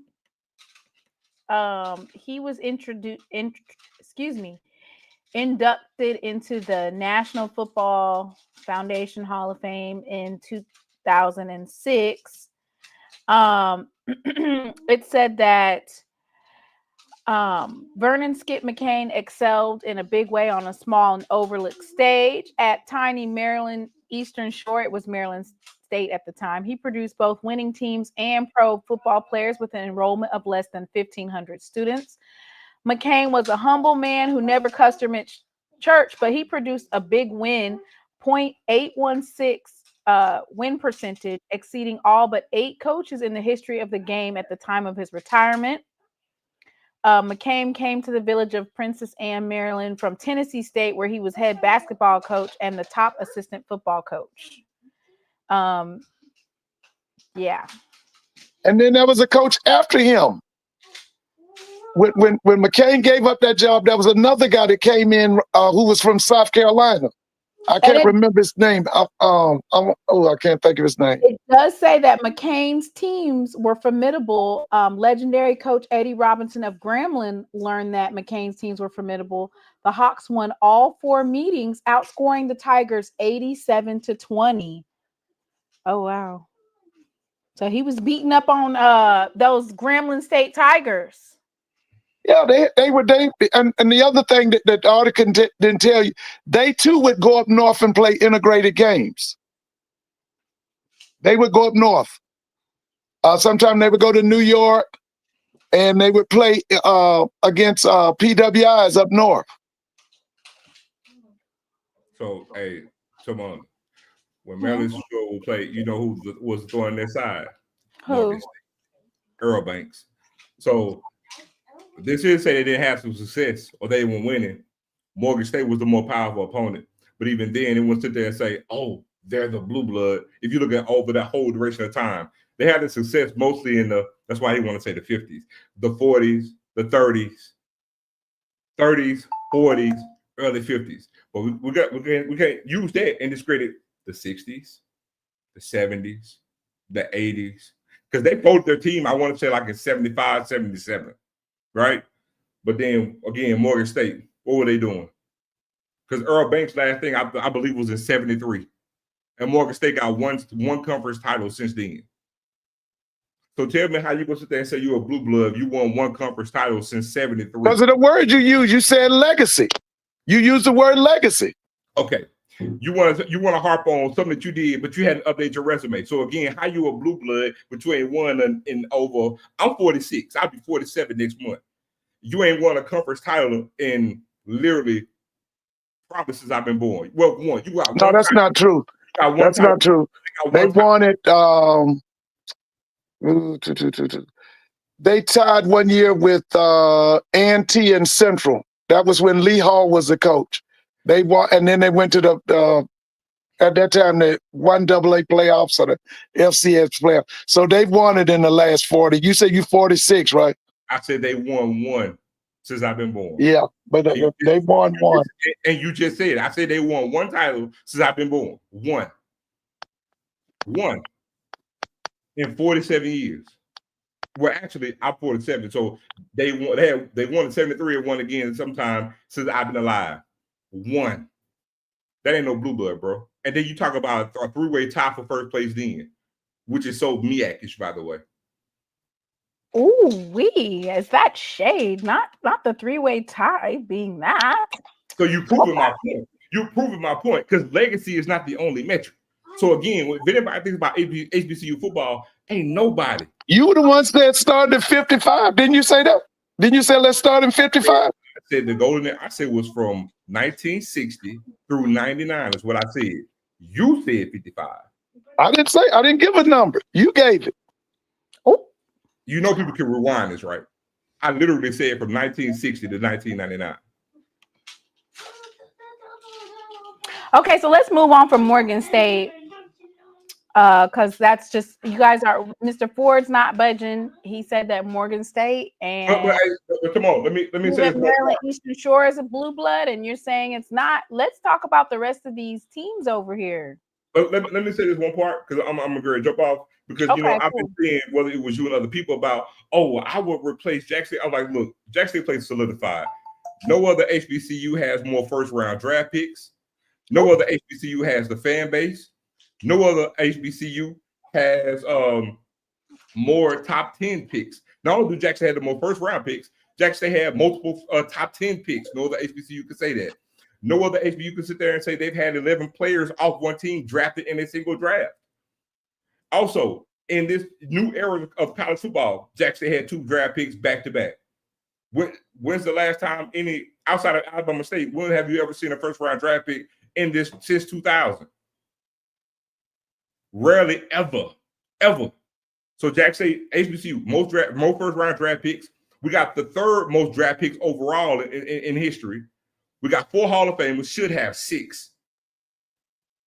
You know what I'm saying? Then we get to talking about, like I said, football success.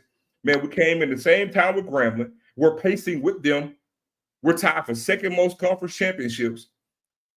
And then again, you talk about losing season. We've had the least amount of losing season of any HBCU. Any of them. So I don't think they'll say, who was saying Jackson State shouldn't be a blue blood? Came out this everywhere. I would swap Jackson in. I would with this or this. Man, Jackson. I never. That was weird. That would have been a weird. And also, if I go take a poll right now and say, hey, when you think of HBCU ball, who comes to mind? I can assure you, people will say Grambling. They'll say FAM. They damn sure gonna say Jack State. Ain't no way in the hell nobody can say no damn Morgan State or A&T.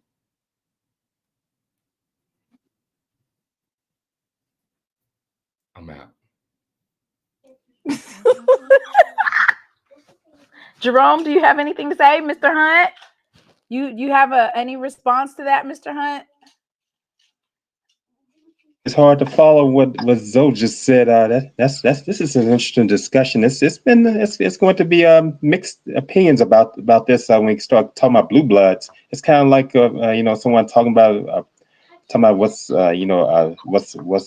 dynasty and all that. It's always gonna be mixed opinions about that. It's just something you just it's a no-win situation, and I'm just here listening to it. Hey, since I saw Delaware State on the list, what were they? I remember Delaware State back in the '80s when I know they won 5 MEAC championships. Bill Collick, that's the guy who coached John Taylor back in the 80s, and then after he was there from 1985 to 1996, and I know Al Lavin, he's passed on. He was the NFL assistant coach, and he coached Delaware State to their only playoff appearance. They lost to the University of Delaware, and you probably know about Bill Collick.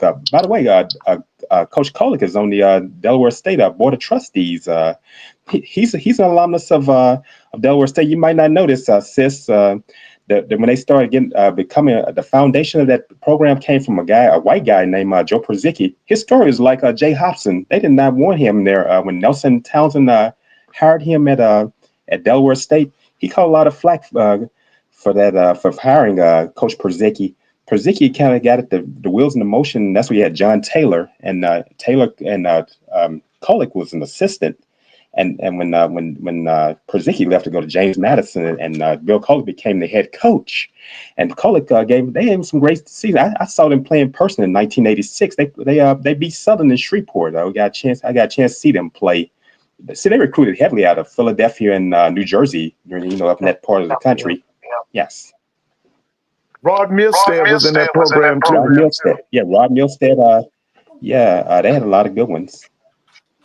Hey Chuck, we've got to have you on here more with Mr. Ford because you two are very knowledgeable, man. This is definitely a breath of fresh air. Thank you for coming up. He do come on. It's always great conversing with you all. He coming on my show. Yeah, come on, Doc. Okay. Yeah. So I just muted you, Chuck, because I wanted to say something and then unmute you. That was interesting to hear about Delaware State, because I did not know that Delaware State had that legacy history on there. They have UAPB on here, Texas Southern, Norfolk. I think some of these teams that they just placed on this particular Norfolk had a run under Willard Bailey. They did have a run. Okay. And you said Willard Bailey? They've been a sleeping giant ever since. Yeah, under Willard Bailey. If you go back, I think Willard came down from Virginia Union. He came down from Virginia Union, and then Joe Taylor came down from Howard to Virginia Union, because Joe Taylor was dominant at Virginia Union. He had people like Malcolm Barnwell. He was a wide receiver. I remember Taylor. Yeah, I remember Joe Taylor, and even he had all the success that I was looking on that list. I see Hampton on there. I remember those Hampton teams under Joe Taylor. They were powerhouse during that time back in the 90s. And I was looking at them looking on that list. And I remember Hampton during that time, but it seemed like after Coach Taylor, like that program just went downward. All of them guys were wing T guys. Joe Taylor ran it. Kolick ran it. That Przicki guy you talking about, he came, I think was he a Delaware Blue Hen? Yeah, was Przicki from Delaware? Yeah, yes. Them guys, that's Tubby Raymond, wasn't it? All them guys played on the Tubby Raymond? Yeah, yes. The wing T. Same thing Eddie Robinson ran. Yeah, like Coach Rob. For many years, Joe Paterno ran. Oh, yeah. I watched him break Bear Bryant's record in 1985. My parents and I were at that game in Dallas when they beat Prairie View when he broke Bear Bryant's record. I was at the game, yes. 68,000 in the Cotton Bowl. Yeah, we were there. We were present. I was a fifth grader during that time, sis.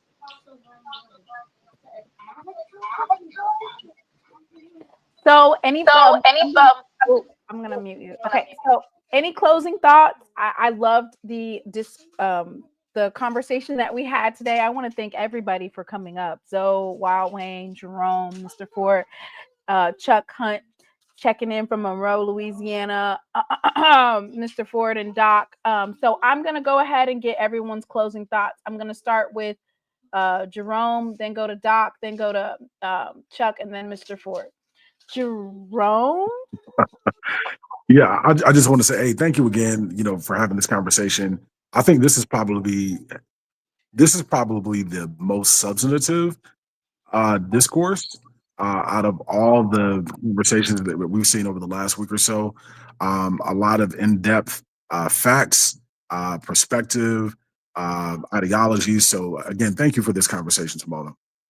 Well, thank you for imparting your knowledge and bringing that context for me to be able to even find it and say, you know what, we need to go ahead and redo this conversation and get it on wax with some more perspectives. And I'm so grateful that everyone was able to come up and share their thoughts. Doc, do you have anything that you want to say as a closing thought? Not too much, man. I'm just ready for some football, y'all. And just a shout out to my niece who just went into Grambling this week. Oh, she's a tiger. Yeah. All right. Mr. Chuck Hunt, they're asking, are you going to come more? Are you going to come over here more often? And do what? Oh. What are you saying? The chat is saying, are you going to come and check in over here more often? Oh yeah, if depending upon your what you all are talking about, I'm not gonna just come in and hijack your show, but I come on Doc's show. Doc know me quite well, and Miss Ford and I come on there and have some interesting discussion. Even if it's non-sports, it's been some interesting discussions. And by the way, before we depart, keep on a somber note. Keep the families of those two young men that lost their lives in the auto accidents this past Saturday. They recently graduated from Florida A&M. Jaden Fleming and Ronnie Burns, keep their families in prayer. And I wanted to end. I hate to end on a somber note. And we're about to start the football season. Y'all take care of yourselves because life is too short. Anything could occur around this time. Just keep yourselves safe.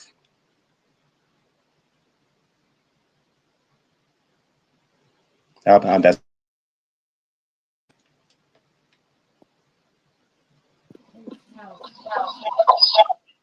Thank you for that,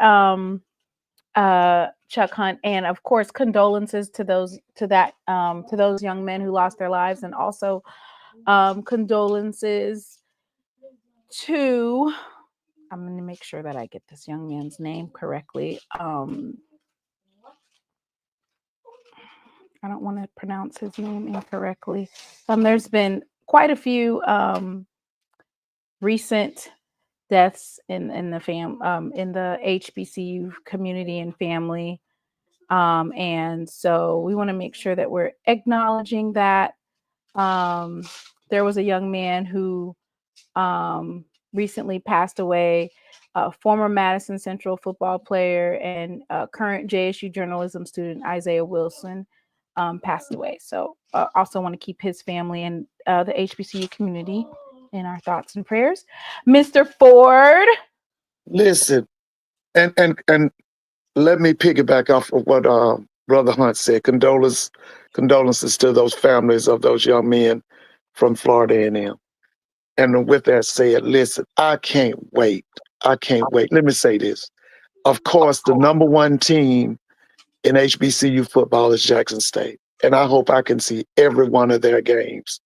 And I really want to see Jacobia Morgan be the top offensive player in the SWAC. And I really want to see him drafted in the NFL. Okay? With that said, I'm also going to be following PV against everybody. Because I just want to know, can Lionel and that head coach, Tremaine Jackson, can they back up all that shit they talking? Because they talking a lot of shit. And I got to watch them. Like I told you earlier, tomorrow, if I had the money, I know right now I would go to Dallas. I would go to Baton Rouge to see PV, and I'm trying to think where else would I go to see them play. But I want to say this, and I'm going to say this in closing. Now, Jackson State has a new rival on the horizon. No, we don't. PV. Yes, you do. No, we don't. And let me tell you something. Let me say this. Wait a minute. Let me say this. Let me say this. Y'all don't get along with them folks at Prairie View, so y'all got to get it on. Now, I don't know if it's going to be, listen to me. Listen, I don't know if it's going to be the SWAC championship or if it's going to be a regular season game. But let me say this to you. Jackson State and Prairie View is just like Muhammad Ali and Joe Frazier. They got to meet because they don't get along, so it's time for them to get it on. Listen, y'all have a good night because you know I'm back in school. All right, I'll see you later. Now, hey, are you coming back Thursday? Mr. Ford, you want me to come back Thursday? Yeah, I told you, you've been leaving us, and I've been having to listen to Lionel. Because Lionel working. Lionel is working and talking cash shit. Yeah, he's talking cash shit. What they said. They said, talk is what, Mr. Ford? Talking cheap. I got to speak in Lionel and them back up all that talk. Because Lionel and them talking about the other night, listen, Lionel and them said national championship a bus. So I got to watch them boys. He gonna be just like Perry White. Yeah, man, hey, write a check your ass in cash, man. That's all I can say.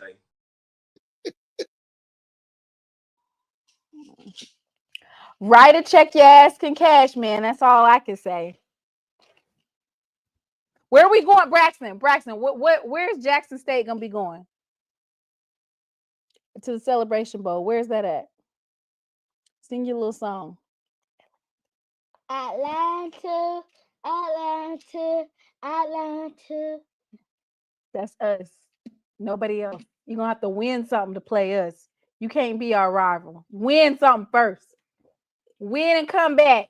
If y'all win the SWAC West, I honestly think Texas Southern gonna pop them dead in their mouth before it's even. You're not even gonna get a chance. Labor Day Classic, boom, you're out of there already. Copping, please. Well, hello, everybody. I'm gonna try to get to that Labor Day Classic this year. Lord, not them saying the year of the Panther. The Black Panther.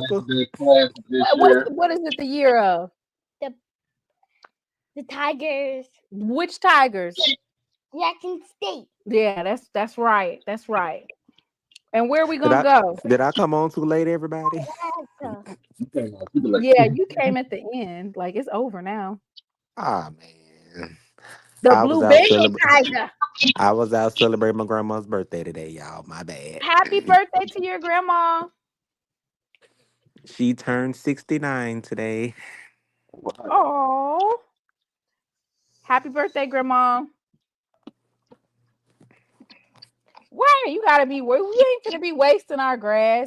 Y'all can waste these HBCU spaces, but you ain't gonna waste our grass. You're gonna have to earn it. Earn something.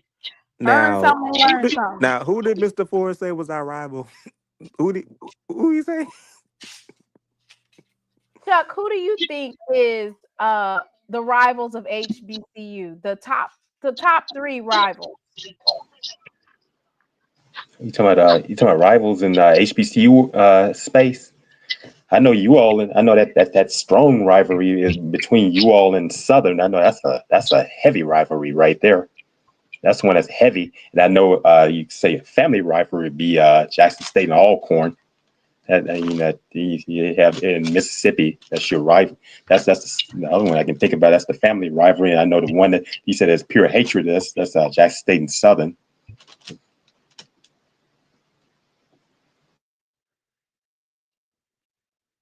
Those are the rivalries are Alabama State and Alabama A&M, Grambling versus Southern, North Carolina Central versus A&T, Jackson State versus Alcorn. That's a friendly little one, a friendly one, and then FAMU versus Bethune-Cookman. Some folks say FAMU versus Southern, but Southern need to win something. Good Lord, they keep getting beat by FAMU. Beat the as Mr. Ford would say, beat the shit out of them folks. Anyway, I want to thank everybody for tuning in to my podcast tonight. This was so refreshing and a breath of fresh air to come back on here and see everybody. Oh, yeah, somebody forgot. I forgot FAMU versus Valley rival. I forgot about that rivalry. Okay, I don't know what just happened. My phone just like cut off on me on its own, and that was Oh, weird. we were talking about the rivalries. But yeah, I heard that. So while I was away, PV must have been talking cash money shit around these HBCU spaces, as they do. But week one is a couple weeks away, and then all the talking goes out the window, and it's all about what you put out on the field. Mr. Ford said that we're gonna have a show on Thursday. Oh, we come back Thursday? That's what he said. Well, So make I guess plans for Thursday. so. Y'all come back here Thursday night. We're gonna be talking about. Thursday night revival. Bring your Yeah, ties ready. yeah. Have your ties. We might listen to some music on Thursday. This was a good discussion. I want to thank everybody for tuning in. Like the live, subscribe, become a member. We have football season coming right on up. I want to thank Chuck Hunt for coming on, Jay, my nephew, Wild Rain Cartwright, Zoe Phillips. Okay, Zoe checking in. Look at Zoe coming through. Thank you, Zoe, for coming through. Wild Rain Cartwright. I didn't repeat it myself. Doc Holiday, Mr. Ford, Chuck Hunt from Monroe, Louisiana, checking in. It's his first time being on. Thank you so much for coming on here. And of course, Jerome Brooks of Jackson State University checking in with Reminder, get your merch tickets. They're on sale now for the the merge low check. low. Oh yeah, the merge tickets and the Country Boy Experience. And in Football season terms of is PV, in the words of Mariah Carey, I don't know her. upon. Wait, what? In the words of PV, wait, in the words of Mariah Carey, in regards to PV, I don't know her. I don't know her. I don't know her. I don't know her. Thank you to my managing moderator, the head moderator, Miss Whitley, for supporting me. And always, as always, I want to thank you guys for tuning in. We shall see you guys on Thursday. Y'all over here committing me to a Tuesday, Thursday, and a Saturday. Jared, I do not mention PV. I do not. Mr. Ford bought you up at the end of the show. So that's why we're saying something. Trust and believe. The first and last thing that's going to come out my mouth is PV. All right? All right. Pear the platypus. Okay. Thetis, I want to thank you, Thetis. You are. Did Thetis behave tonight? Thetis did not behave tonight. He was cutting up in the chat early. Cutting up Okay. real early. Okay. See me in my office in the morning, Thetis. Okay. Yes, Thetis was cutting up, but we always enjoy him in the chat and on X cutting up. I'm trying to join your membership. I'm having issues. All Black, you're already a member. What? You're already a member. Well, this was a very interesting live tonight. I know, right? They cleared the air, boy. That blue blood conversation gonna get the folks going. I ain't gonna lie, you might have prolonged the conversation for like another 2 weeks. No, this conversation is over. It is wrapped up. Okay, we'll see on Twitter in the morning. We'll see. There's nothing else to discuss other than the fact that Mr. Ford said Morgan State and Maryland Eastern Shore. There's Maryland nothing else. Eastern Shore. Who is You didn't that? hear him when he said that? Who is that? They're actually in the MEAC right now, but they don't have a football program anymore. Oh, that's the team Mr. Ford be talking about. Need to go CIAA if they ain't got no football team. Yes. You are messy, Miss. I'm glad you wasn't on here earlier. That is very interesting. Because you are messy. I'm messy. What I do? Yes. Oh, they're talking about, oh, that's the team that Mr. Ford said need to go to the CIAA. Like, what? Why are I you mean, saying he said it, that? not me. I know, but you didn't have to repeat it. You're Oh, not wrong, but you didn't have to say it. Now, I remember that for next time. imagine if they asked which one is a Blue Blood band program. Man, look. Miss Tiffany Dodd said not too much on the CIAA now. Hold up. Ooh, Wait a minute. oh, Not hey, too Miss much. Tiffany. Hey, Miss Tiffany. Yeah. Yeah, not too much. We didn't even get to tell Mr. Ford that all 4 HBCU conferences under the NCAA like tutelage or whatever, we didn't get to tell them that they joined together. We didn't even get to tell them because they were so riled up. We'll tell them Thursday. Okay, so we do have something to talk about for Thursday, y'all. Thursday, we're not going to talk about Blue Bloods anymore. We're done with that conversation. Okay, Mr. Haynes, we're going to talk about you don't get him started, but that's what he's going to want to talk about is how all 4 of these HBCUs have come together to HBCU conferences have come together to strengthen each other. So I'm But excited hey, about Miss Tiffany, how you doing in the chat? Yes, hey, Miss Tiffany Dawn. All right. All hearts and minds are clear. You want to sing that song? The song you were singing the other day. You want to sing or no? No, you don't feel like it? Okay. Oh, is that Braxton back there? May the Lord watch Between me and thee, while we are absent. one from another. Amen.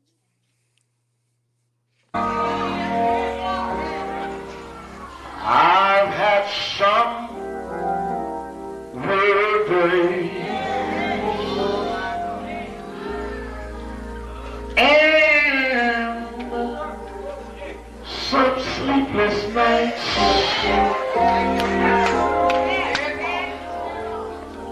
But when I look around, and I think things over, all of my good days outweigh my bad days. I won't complain. The clouds hang low.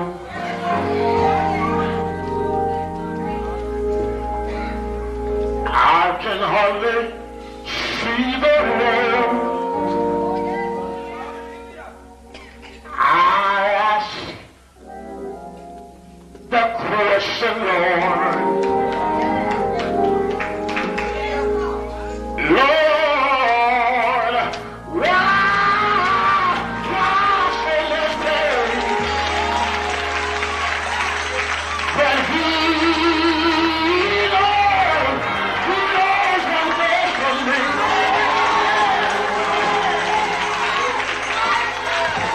Although my weary eyes, they can't see. So I'll just say, thank you, Lord.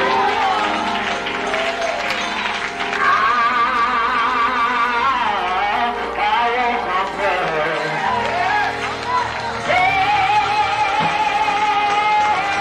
That's been so good to me.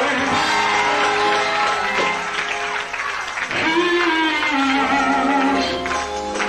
been good to me. More than this world.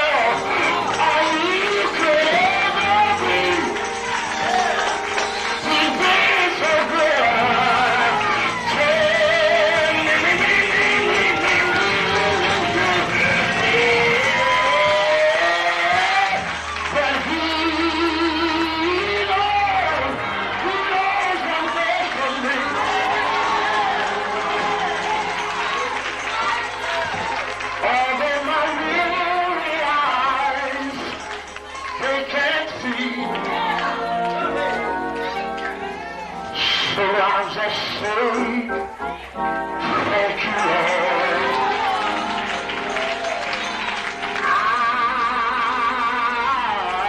I won't complain. That's been so good to me.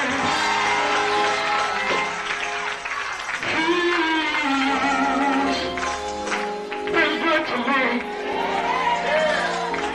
Better than this oil I could ever be. He's been so good.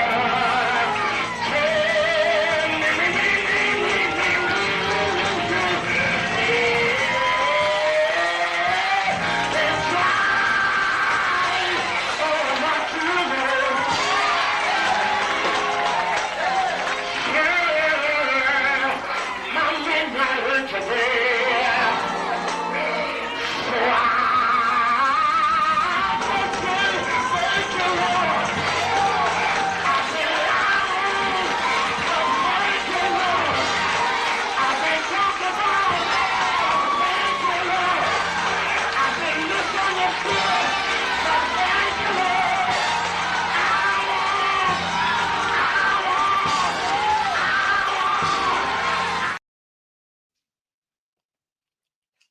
Good night.